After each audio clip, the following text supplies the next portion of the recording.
Happy Friday, everybody. Welcome to the Michael Cutler Hour. I am your host, Michael Cutler. It is Friday, October the 13th. But unless you suffer triskaidekaphobia, this date is just yet another date on a Friday afternoon on an autumn day. And I hope all of you are well. Hope things have been going okay in your personal worlds. But I'm certainly glad that you are joining me this evening so that we can play the inevitable game of catch-up, because there is indeed much that we need to catch up about. If you're familiar with me, you know that I'm a retired senior special agent with what used to be the Immigration and Naturalization Service, the so-called INS, an agency that was sliced, diced, and blended with other agencies in the wake of the terror attacks of 9/11 and folded into the mammoth agency known as the Department of Homeland Security. The way it was originally configured by President George W. Bush, incredibly, efforts to secure our nation's borders, enforce our immigration laws, were hobbled by the very creation of this Leviathan agency, and the way that immigration was watered down and cut into little pieces. Frankly, I think that Mr. Bush, the globalist that he is, had this goal in mind when he created the agency. And in point of fact, I know that when I testified at a hearing before the House Immigration Subcommittee, roughly 4 years, or not quite 4 years after the attacks of 9/11, then Chairman of the House Immigration Subcommittee, a gentleman from Indiana, John Hostetler, Chairman of the committee, made it clear that he had real misgivings about the configuration of DHS and the fact that any effort to secure the borders and enforce our immigration laws had been hobbled by the way the INS was converted into ICE, CBP, Customs and Border Protection, U.S. Citizenship and Immigration Services. It was a mess. And, of course, under Mr. Obama's alleged leadership, stewardship, immigration law enforcement went out the window. We allowed an influx of massive numbers of illegal aliens, the unaccompanied minors, so-called, dreamers, so-called. And by the way, got to make the point, for all that we hear about how terrible the word alien is, well, let me begin by reminding you that the A in dreamers is alien, as in alien minors.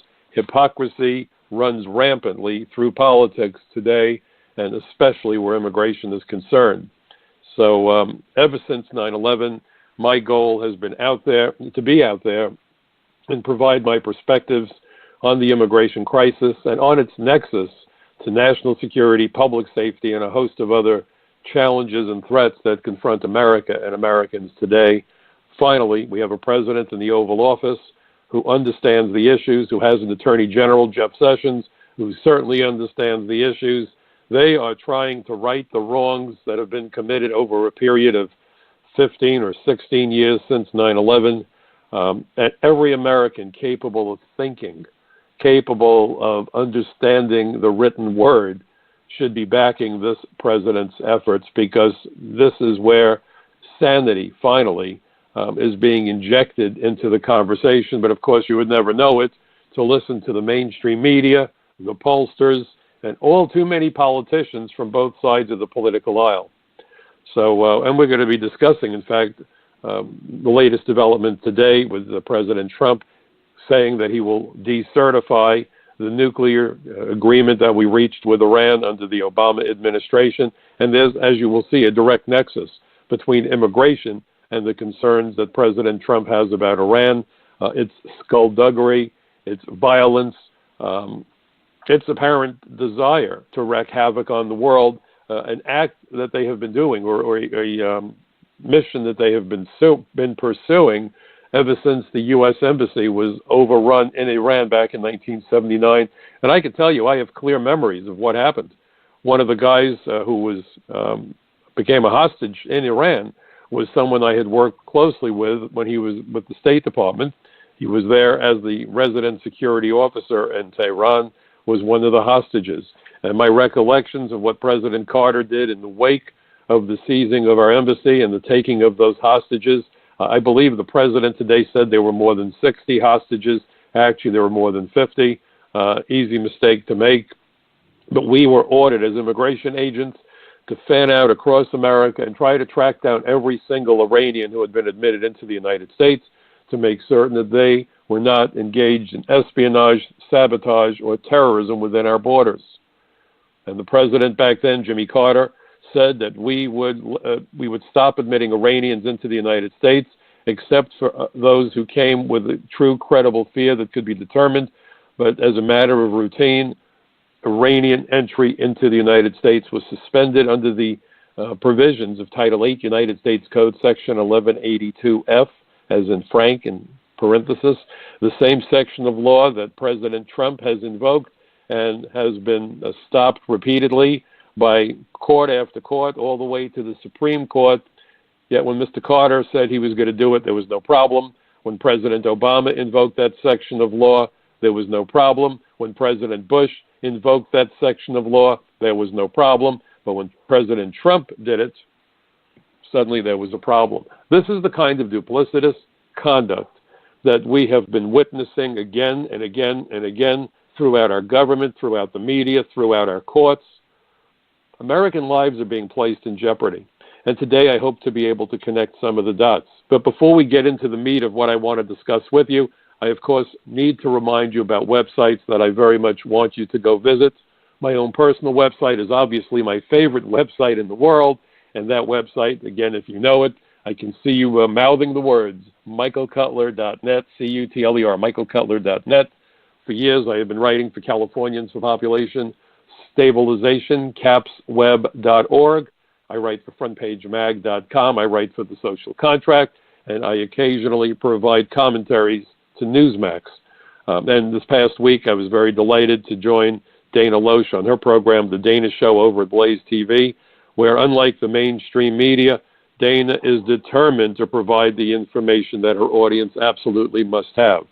The same can be said of One American News Network. Haven't been on with Graham in the past couple of weeks, but frequently I am a guest on One American News Network and occasionally on Newsmax. But the mainstream media does not want to hear from former immigration agents because the goal is globalism. The pollsters publish bogus polls. I wrote an article a while back and said that we were being shafted by the polls. And in my heart of hearts, I have this image of the pollsters sitting on top of their polls, twirling like little puppets or whatever you want to imagine.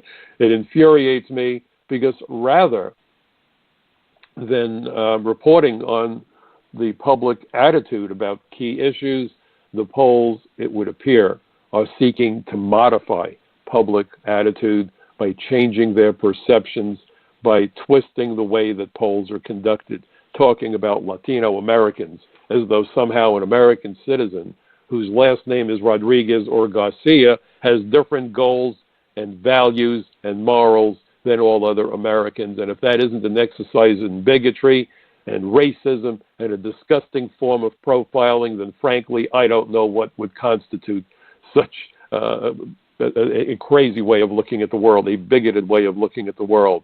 Americans are Americans are Americans, irrespective of our race, our religion, our ethnicity, and for the most part, even whether we lean to the left or the right, if you have common sense in your brain and in your heart, we all want the same sorts of things. We want the military to keep our enemies as far from our shores as possible, and in this perilous era, there's no shortage of enemies.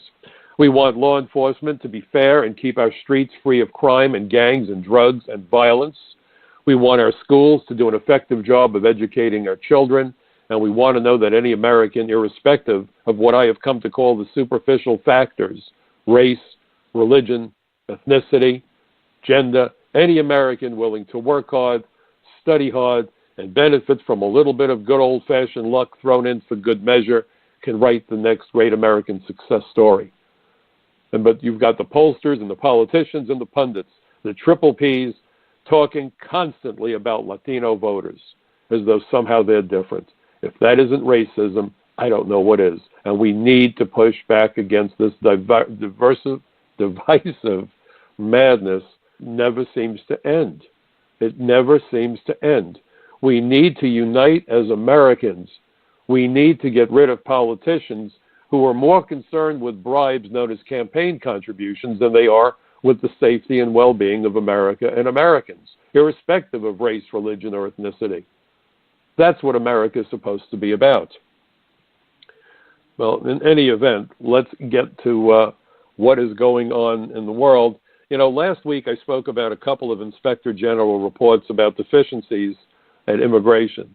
The two major deficiencies: number one, the fact that the computer system used by inspectors at ports of entry by Customs and Border Protection frequently broke down, had major issues, and those computers are supposed to provide the information that the inspectors need to make decisions as to whether or not to admit aliens into the United States. This is nothing less than a threat to national security and public safety. There was another report that discussed how it was determined that thousands of aliens who had been granted green cards, citizenship, had alternate identities, and the alternate identities reflected that they had criminal histories and perhaps had outstanding warrants of deportation. So imagine you encounter somebody who's a naturalized citizen on one name, but when you find out what the person's other name is, lo and behold, there's a warrant of deportation. And I can tell you that I encountered this when I was an agent. And you would think with the computer systems that we have and the billions of dollars that we've pumped into these programs that those issues should have been resolved, but they're not. Now, sometimes multiple identities are innocent. Somebody didn't consolidate two files. That's how it used to be when I was an agent. Or perhaps someone's birthday got reversed. In Europe and other parts of the world, they don't write the date the way we do. Here in the United States, it's month, date, year. So if you were born on January, let's say the 5th, you would write 1/5/1990. On the other hand, in Europe, they might say 5/1, 5 being the date, 1 being the month. So sometimes you could have that mix-up with the order of the dates, and it's innocent and not done with intent. Sometimes we deal with people who come from countries where they don't use the English language. So now you've got the problem as to how do you spell someone's name when his name is in Chinese or Hebrew or Russian or Arabic or Urdu. So the alphabet is totally different, and very often when you transpose from one alphabet to the other, there are differences. Those of us who are Jewish, we know when you look at the word Hanukkah, how we can spell it CH as the first two letters or H. And there's other variations inside that one word. So clearly, whether you spell it CH or H creates two different looking words, even though it relates to the same holiday. So we do have names where that happens, but not when you're looking, as they have found at the Inspector General's report, when you have people with criminal histories. So we have somebody with a criminal history who gets to be a citizen because they didn't consolidate immigration files. This is crazy. See, we have a presumption that when you run fingerprints, it's bulletproof. We got the fingerprints, we put it into the computer, and there's the magic. And we have that impression, I think, because we've seen too many television programs about police, law enforcement, federal agents. You put in the fingerprints, and the last time the guy had a tooth filled. How long his hair is. It doesn't work that way. I wish it did, but the system isn't always as good as we'd like it to be. So we've got a real problem.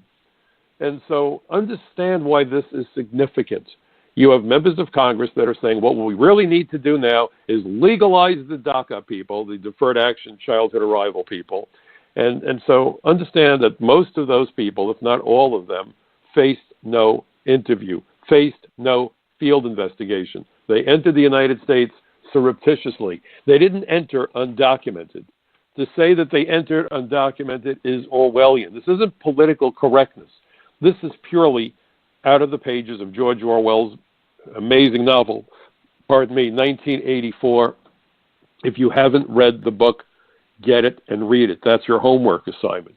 I'm going to keep on harping on it like your nagging parent. You need to read Orwell's 1984. It's an interesting book. It's a short book. It's an insightful book. And once you read it, you will never be the same again, because you will come to the horrific understanding, the frightening understanding, that censorship of words leads to censorship of thoughts. I have an article that will be out in another couple of weeks at the Social Contract about this very issue. Spoke to my editor this morning. He told me that they've condensed it down because I gave them a monster article. I sometimes am guilty of that offense, but it's an 8-page article, so it's got lots of meat to it. And as soon as it's available, I'll be posting the link on my website, michaelcutler.net, and I will be incorporating it into articles for capsweb.org, frontpagemag.com, and anywhere else that I can get it in, because I want all of you, I want every American, I want everyone to understand the dangers in censorship. Words matter. The immigration debate became infinitely more twisted when Jimmy Carter insisted, when he was the president, that immigration employees no longer call illegal aliens, but refer to them as undocumented immigrants. That one change in nomenclature over the past 4 decades, hard to believe it's that long, has had an incredible impact on how immigration is perceived. And let's face it, perception becomes reality. So you look at the news media, and what do they say? Well, if you think we should keep out any alien, doesn't matter, pedophiles, sex offenders, murderers, terrorists, drug dealers, gangbangers, doesn't matter. If you think that we have the right to say no to anybody who wants to come here, the news media will brand you. I promise you this. They will brand you a racist, a bigot, a hater, a xenophobe. It's happened to me. It sickens me. It infuriates me. It angers me. You have to be a right-wing Nazi to think that America has the right to look through the peephole before admitting strangers into our country. Lunacy. Lunacy. And if you listen to President Trump, one of his favorite words, if you think about it, and he used it again today, sovereignty. Secure borders, not just for America, but for all countries. As individuals, we look through the peephole before we admit strangers into our homes. That's why doors come equipped with peepholes and door locks and doorbells to help us to keep the bad guys from entering our homes.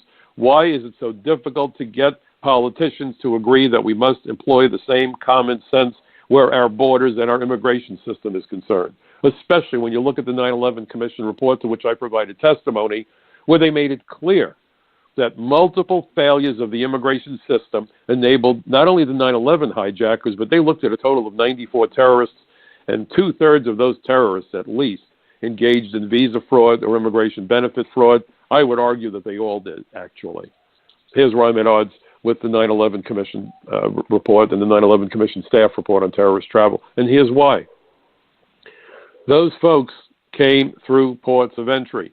They were, I can assure you, asked by the inspector, why are you coming to the United States? I assure you, none of them said, I'm coming here to kill people. I'm a terrorist. They lied to the inspector. I'm familiar with the job. I did it for the first 4 years of my career at Kennedy Airport. They lied to the inspector, which is fraud. It is a felony. Lots of luck trying to prosecute it to prove what they said, but I can tell you that they lied when they were at that port of entry about their intentions. A number of them lied about their identities and their itinerary and so forth. Lie after lie after lie. And we've been lied to by our politicians. The immigrants are just coming to do the work Americans won't do. Right. We have tens of millions of unemployed and underemployed Americans, and they're so picky they would rather sit home on food stamps. And when I hear this from people, I get crazy. We have computer programmers, people with master's degrees, MBAs, who are brilliant, who worked hard to get their degrees. They were fired because they've been replaced by H-1B visas. We've had construction workers, tradesmen like my dad. My pop was a plumber, tradesman. He belonged to the union. 5-year apprenticeship. And I certainly don't think that blue-collar Americans who are tradesmen are less important or less talented or skilled than some guy with a degree. My parents made certain that I got a degree, but I will tell you that if you want to look at people who get things done, it's tradesmen. They have always been my heroes. They will always be my heroes. So you look at the mess that's been created by this drive for cheap labor, by this drive for more union members, for this drive for more people to become involved with the special interest groups. This is all about money, by the immigration lawyers who want more clientele. You heard of ambulance chasers? You know, the image, there's a car crash and they come running over and they're handing people their business cards as these folks are being loaded into ambulances. Call me, I'll sue the other guy for you. You know, well, if you think about ambulance chasers, these people are coyote chasers. The coyote in Spanish are alien smugglers. So they're out there looking to represent the illegal aliens so they can make money. They're the ones who are pushing for a massive amnesty program because that would be a huge gravy train. And if you wonder why when they come up with these proposals for comprehensive immigration reform, there's always a provision that the aliens' legal fees get paid. People say to me, oh, they're pandering to the alien. And I think to myself, schmuck, there's no benefit to pandering to an illegal alien. What they're doing is making certain that the lawyers get paid. An illegal alien who doesn't have two nickels to rub together isn't able to pay the lawyer. So the trick is to get Uncle Sam to pay for the lawyer. That means you and me, folks. That's how rigged the system is. That's how screwed up the system is. And so you just need to understand that from that prism. Look at the situation through the eyes that I've acquired, if you will, going back to 1971 when I was sworn in as an immigration inspector. This is all about gaming the system, not for the benefit of American citizens or even for America's national security, but for all these folks who are literally and figuratively making out like bandits. So now, understand how broken the immigration system is, which I find remarkable. All the money we've poured into it, and it's still screwed up. We went to the moon more than 40 years ago. The computing power in my iPhone far and away surpasses all of the computers on board the Apollo spacecraft. And that spacecraft repeatedly went to the moon and came back safely each and every time. Even after the service module on Apollo 13 suffered a catastrophic explosion, they were still able to bring them home. I had the incredible honor of meeting Jim Lovell, the commander of that flight. And then on another occasion, I had the incredible honor of meeting Gene Kranz, flight director, who brought them home. But each and every time, those primitive computers, that primitive hardware that was designed back in the 50s and 60s, brought them home. And today, it's too much to ask that the databases that the inspectors at ports of entry use to keep terrorists and criminals out of our country should operate flawlessly is too much to ask for. It's a rare day when the airline computers break down, and when they do, there's a big stink about it. No big deal when the immigration computers break down, which is far more frequent than you'd like to believe it happens, apparently. Incredible that we can't consolidate through biometrics. And by the way, the issue of biometrics was the very first issue that I raised at a congressional hearing, and that hearing was held 4.5 years before 9/11 because of the terror attacks carried out in 1993. We're looking at decades. And with all the sophisticated computers that are out there today, we still have a major problem.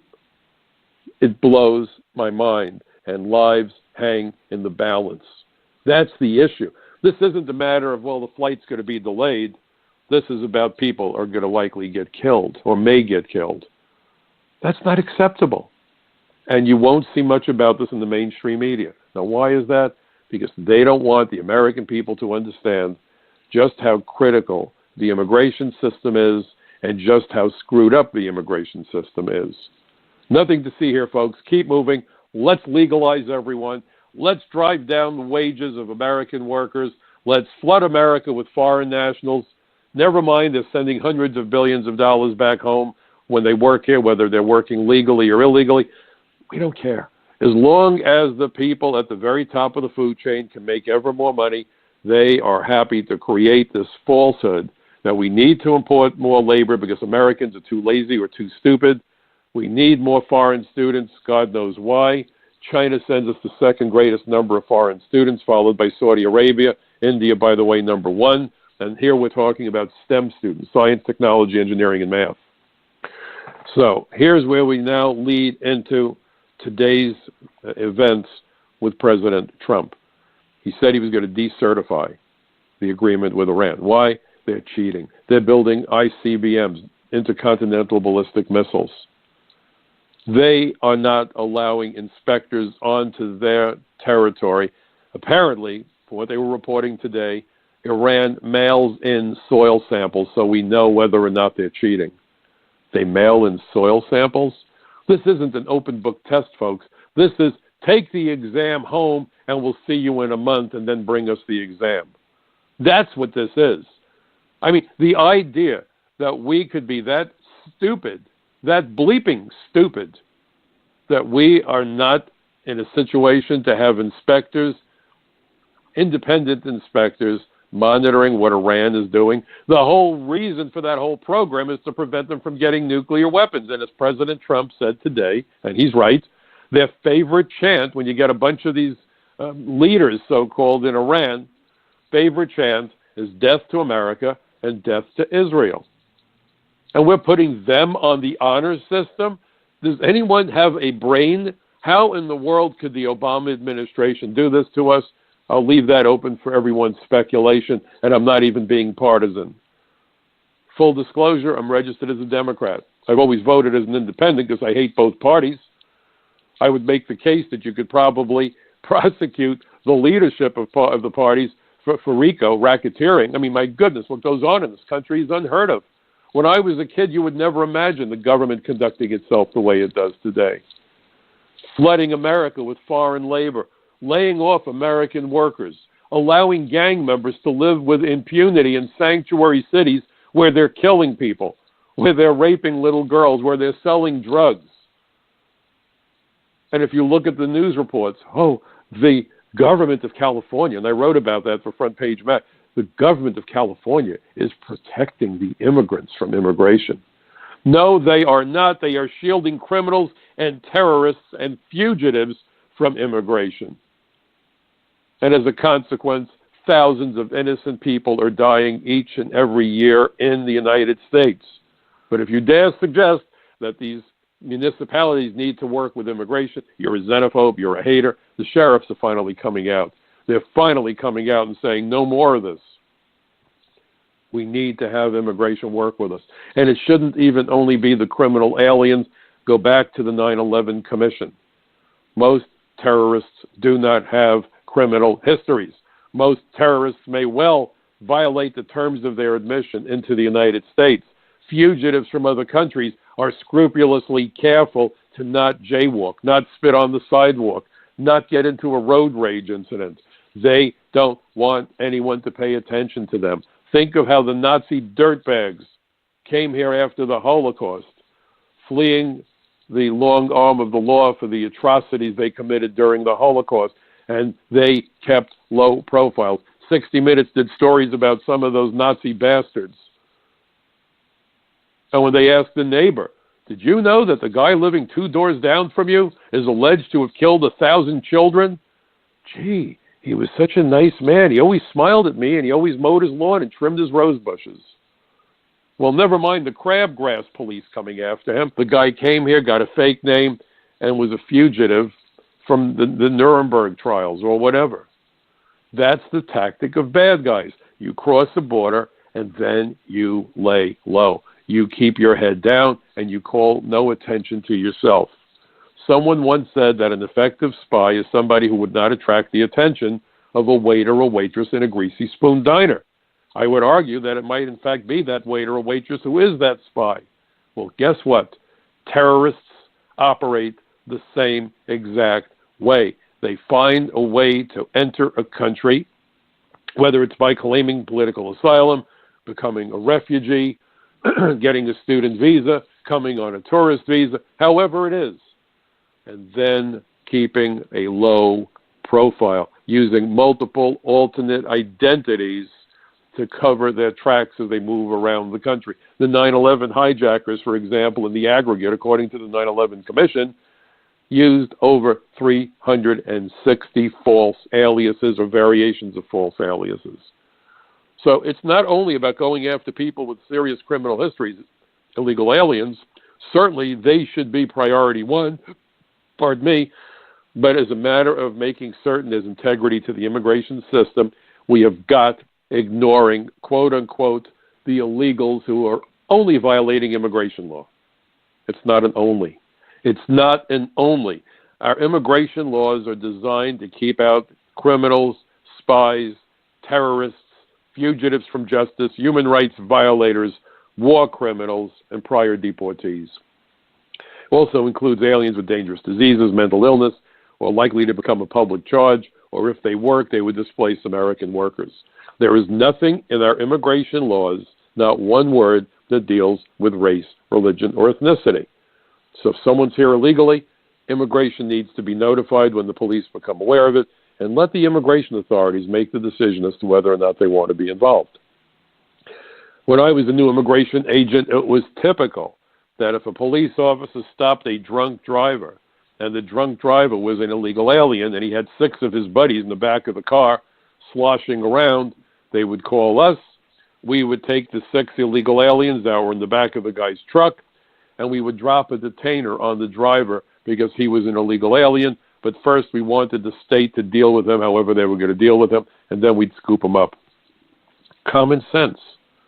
That sends a clear message to people around the world that we're serious about our laws. The message today is come to America, violate our laws, kill innocent people, drive drunk and run down wonderful human beings. And you know what? We'll protect you from immigration because they're mean. They want to send you home. And by the way, you should know that the courts have ruled that deportation is not punishment. Think about that. Deportation is not punishment. You're not being punished when you're visiting your friend and your friend says, hey, Charlie, I got to get up for work tomorrow morning. I'm going to have to ask you to leave. He's not being nasty. He's just telling you to leave because it's his house, not yours. Countries, sovereign countries, have the same exact right to do that with non-citizens. We're not deporting citizens, and we're not looking to deport lawful immigrants unless they get convicted of felonies, which is a whole other story. But this is about deporting illegal aliens or aliens who have violated their status or have committed crimes. Why in the world would you shelter them? And so you have President Trump talking about Iran, and then he talked about there had been a murder plot to kill the Saudi ambassador. Now, this is really critical because this actually is an immigration issue, whether you realize it or not. Because if you look at the case, and it goes back to 2011. This was the headline issued by the Justice Department on Tuesday, October 11, 2011, almost exactly 6 years ago, just over 6 years ago. Here's the headline. 2 men charged in alleged plot to assassinate Saudi Arabian ambassador to the United States. It begins by saying 2 individuals have been charged in New York for their alleged participation in a plot directed by elements of the Iranian government to murder the Saudi ambassador to the United States with explosives while the ambassador was in the United States. The charges were announced by Attorney General Eric Holder, FBI Director Robert S. Mueller, Lisa Monaco, the Assistant Attorney General for National Security, and Preet Bharara, the U.S. Attorney for the Southern District of New York. A criminal complaint filed today in the Southern District of New York charges Mansour Arbarsier, a 56-year-old naturalized U.S. citizen holding both Iranian and U.S. passports, and Gholam Shakori, an Iranian-based member of the Iran Quds Forces, which is a special operations unit of the Iranian Islamic Revolutionary Guard Corps that is said to sponsor and promote terrorist activities abroad. And in fact, today, for the first time in history, President of the United States declared the Iranian Islamic Revolutionary Guard Corps to be a terrorist organization. And indeed it is. Now, what you may not know, because the media is not reporting on it, and here's a guy that's a naturalized citizen with 2 passports. That's a real big deal. I've been writing about this forever. How did we naturalize him? When did he come here? Was he able to travel more easily with 2 passports? You're damn right. You travel to one country on your U.S. passport, you put that away, you travel the rest of the distance on your Iranian passport, and if, let's say, he flew to Europe, as far as U.S. immigration would know, he went to, let's say, Germany for 5 weeks, when in fact he landed in Germany, switched planes, switched identities, took the Iranian passport out, and flew wherever he was going to go on that Iranian passport. So understand how we are facilitating the terrorist activities of our enemy by giving U.S. passports, citizenship, green cards to aliens. Think back to how we have people with multiple identities getting U.S. citizenship. Just stop and think about it. And what you may not know is that right now, and this has been going on for quite a few years, Tehran has been flying their Quds forces, their Revolutionary Guards, into Caracas, Venezuela. And the Venezuelans have been happy to accommodate them with passports that misidentify them as Venezuelan, not as Iranian. So when you go now to Donald Trump and what he now has done with his enhanced executive order, in terms of, again, going back to that section of law, Title 8, United States Code, Section 1182, he added Venezuela to the list. Why did he add Venezuela to the list? Because we know that the Quds forces are flying into Caracas. But now here's something for you to think about. If we stop Iranians from entering the United States who are dressed up as Venezuelans, right, what do you think they're going to do? Pardon me, make their way to the Mexican border, U.S.-Mexican border, and try to run the border. That's why that border has got to be secured. We are at war with terrorists. That puts us eyeball to eyeball with the Iranians, eyeball to eyeball with the North Koreans. By the way, North Korea is on that list also. Why? Because we know that they want to get their spies and their terrorists and their saboteurs into our country. Missiles are, well, I described this a long time ago to a rabbi when I was having a discussion with him about Star Wars, going back to Ronald Reagan. And he said, isn't it great that we could shoot down the missiles? I said, yes, it is, and I hope we can. But all that a missile is a high-tech wheelbarrow. And he said, well, what does that mean? I said, well, it's a way of delivering a weapon inside our borders. What if the bad guys could simply put it on a ship and sail it into our harbor, put it into a car and drive across the border without detection, and then the bomb is here in the United States? That's why borders matter. That's why our sovereignty matters. And incidentally, in the tri-border region of Brazil, where Brazil abuts with Argentina and Paraguay, you have terror training camps involving Hezbollah, which is a client of Iran, Hamas, same deal, and probably in this day and age, ISIS and Al-Qaeda. So we have terror training camps in Latin America. We have Iranian shock troops flying into Venezuela, and you have members of Congress in both houses, and in some cases from both parties, opposed to building a wall. Opposed to building a wall.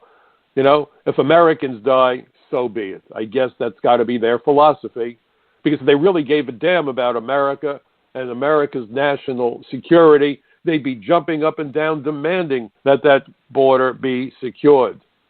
But that's not happening. There were just 2 guys arrested for wanting to carry out, or 3 people arrested for wanting to carry out a terror plot in the United States.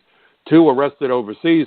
1 guy was arrested in the United States, and he crossed the border into the United States from Canada. Terrorists are always traveling. They travel to meet clandestinely. They train. They travel to go to training facilities and so forth. They train and travel to carry out attacks in different countries. It's that simple. The 9/11 Commission staff reports started out making that very point, that in order to attack us, terrorists need to cross international borders. And then after they did that, their next challenge was to find a way to remain here, and that was done by immigration fraud. In fact, if you go to my Front Page Magazine article this evening, and I hope you do, and I hope you also look at the previous one that was posted by Front Page Magazine about sanctuary cities.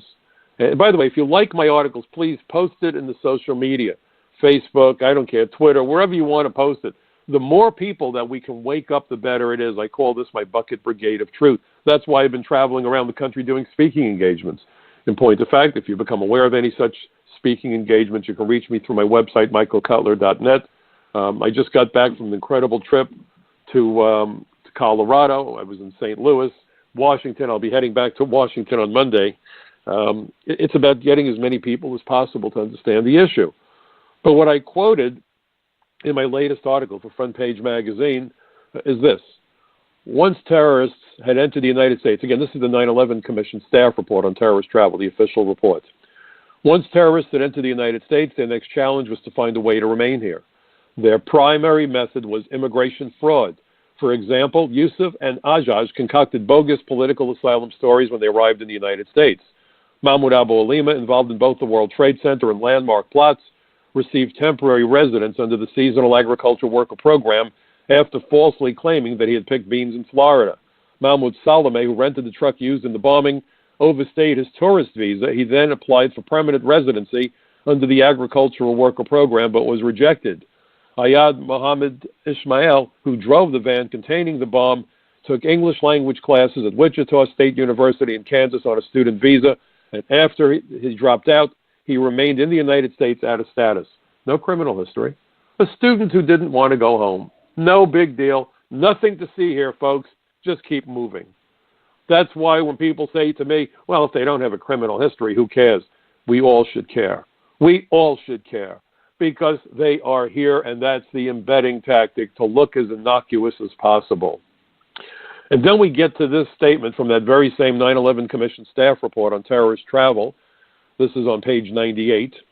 Terrorists in the 1990s, as well as the September 11 hijackers, needed to find a way to stay in or embed themselves in the United States if their operational plans were to come to fruition. As already discussed, this could be accomplished legally by marrying an American citizen, achieving temporary worker status, or applying for asylum after entering.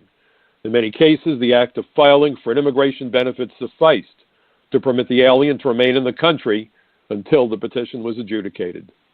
Terrorists were free to conduct surveillance, coordinate operations, obtain and receive funding, go to school and learn English, make contacts in the United States, acquire necessary materials, and execute an attack.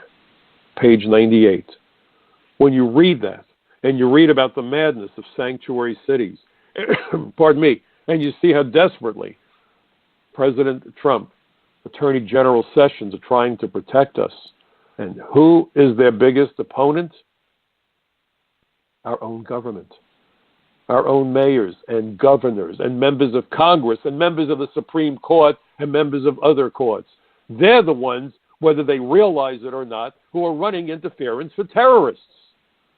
It's beyond belief. It's beyond my ability to comprehend. Read the 9/11 Commission report. I'd love to know how many of those nitwit politicians and justices, yes, nitwit justices, bothered to read the 9/11 Commission report. We are in the middle of a war on terror, and people are dying. Time and time and time and time again, we've seen attacks in Europe, attacks in India. We've seen attacks here in the United States, and people are dying. And these people are either clueless, or I want to know what in the world is in their head besides sawdust. We're worried about who gets on board airplanes, and we've all seen it. The 90-year-old woman in a wheelchair being searched. Yeah, she's going to overpower the flight crew. Right. But meanwhile, when the president invokes 1182 of Title VIII, everyone goes nuts. They have a cow, and he's accused of all kinds of nonsense. I mean, goodness, you could accuse the media and so many politicians of inciting to riot. How many people have gone out and protested? Oh, the president is a hater. The president is a xenophobe. The president is a bigot and a racist. The president, ladies and gentlemen, is trying to protect us. What are these idiots trying to do? Get us killed? We're living in a dangerous era. And too many politicians, too many justices, too many supposed journalists and pollsters and pundits truly are not ready for prime time players. Could not possibly have been higher. You look at the terrorist attacks. Look at 9/11. Look at the Boston Marathon bombing. Look at San Bernardino. Look at Faisal Shahzad, the Times Square bomber. Thankfully, he didn't kill anybody. He sure as hell tried, though, back in 2010. And we had naturalized him just about a year before he set off that car bomb in that SUV. And if you look at what President Trump is trying to do with the DACA program, and you listen to this garbage, this putrid nonsense being spewed by the likes of Schumer and Pelosi and all the other usual suspects, he's not bargaining in good faith. Why? Because what President Trump is trying to do is hire 10,000 immigration agents, go after government contractors who don't use E-Verify, make it mandatory. And by the way, people come up to me, and we're talking about people who may mean well, but they're naive. Wouldn't E-Verify end the problem of hiring illegal aliens? And I have to laugh because you would think that the person that would say this is still wearing diapers. How foolish could you possibly be? If speeding is a problem, does posting signs on the highway stop speeding? No. Cops with radar guns and summons books stop speeding. How easy is it to defeat E-Verify? It's child easy. It's child-proof easy. All you do is hire people off the books. That's all. This is the way illegal aliens are hired most of the time anyway. You hire them off the books. When I was an immigration agent, you'd raid a factory, and you would see that there were 25 time cards on the wall next to the time clock, and you'd look onto a factory floor that had more than 100 workers. Guess what's going on, boys and girls? The people with no time cards were illegal aliens working off the books. That's why the president wants to hire 10,000 immigration agents for that and to conduct fraud investigations.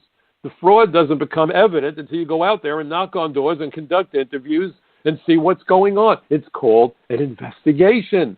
How do I know? I did it for 26 years. And what you may not know is that the second largest contingent of law enforcement officers assigned to the Joint Terrorism Task Force, believe it or not, folks, are immigration agents.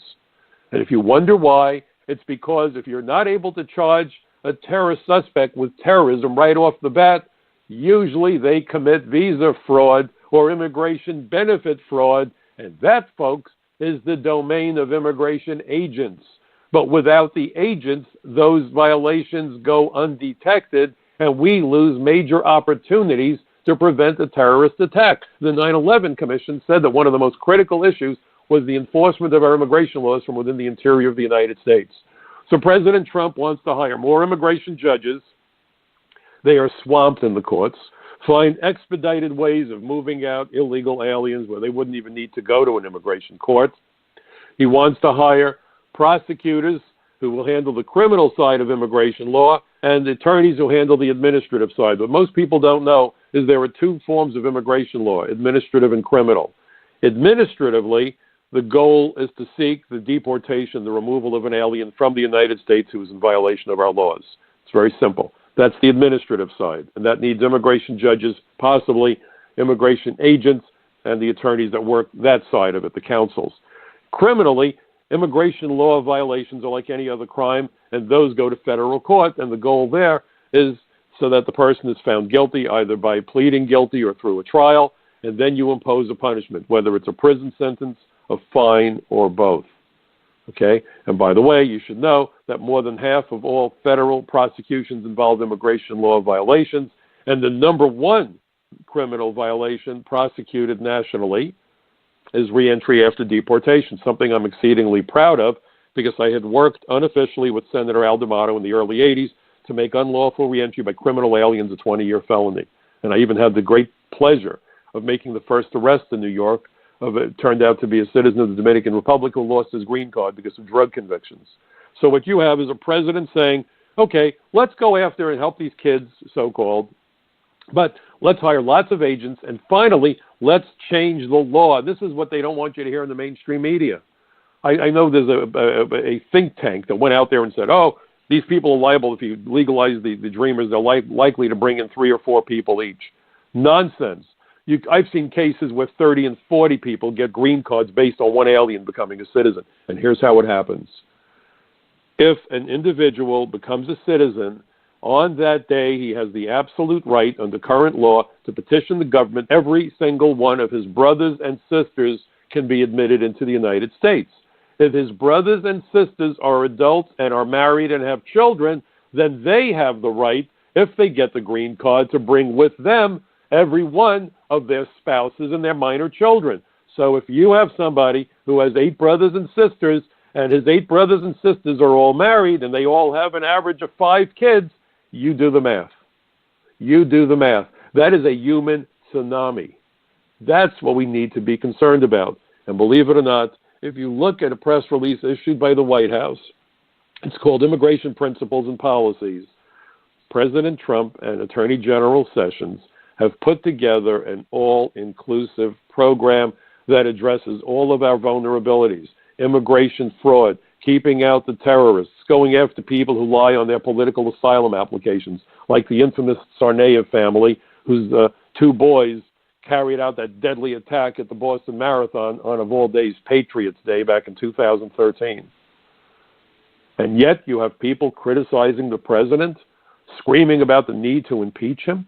This is the first president in decades who has done his best to protect Americans, far better than any president you could shake a stick at least since I came on board with the old INS in 1971.